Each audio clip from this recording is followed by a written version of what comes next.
আসলে আমার কাছে খুব বেশি স্পেশাল বিকজ একটা বিউটি প্যাজেন্টে তারা প্রত্যেকেই এক একজন কম্পিট করবে। হ্যাঁ, অ্যাঙ্কারিং বলতে গেলে হঠাৎ হঠাৎ করা হয়, কিন্তু আজকে মিস বাংলাদেশে আমি উপস্থাপক হিসাবে আসি। আর উপস্থাপনা আগেও করা হয়েছে, বাট এটা আসলে আমার কাছে খুব বেশি স্পেশাল বিকজ আমাদের এই প্ল্যাটফর্ম থেকে 10টা উইনার বিশ্বের 10টা বিউটি প্যাজেন্টে তারা প্রত্যেকেই এক একজন কম্পিট করবে। তারা বাংলাদেশকে প্রতিনিধিত্ব করবে। সো আসলে এটা কি বিশ্বের আসলে কয়টা দেশে হয়েছে I am not sure about it.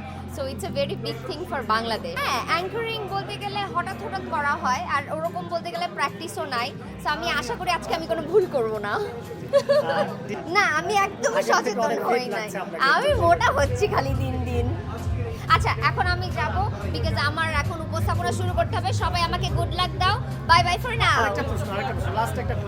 Well, আমাদের মিস বাংলাদেশ যারা প্রতিযোগীরা আছে তারা প্রত্যেকেই বিভিন্ন প্রতিভায় তাদের বুদ্ধিমত্তা দিয়ে সব ধরনের ডাইভার্সিটিকে অতিক্রম করতে সক্ষম।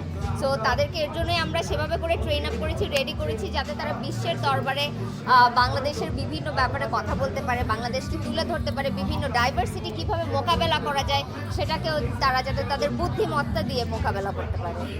Thank you.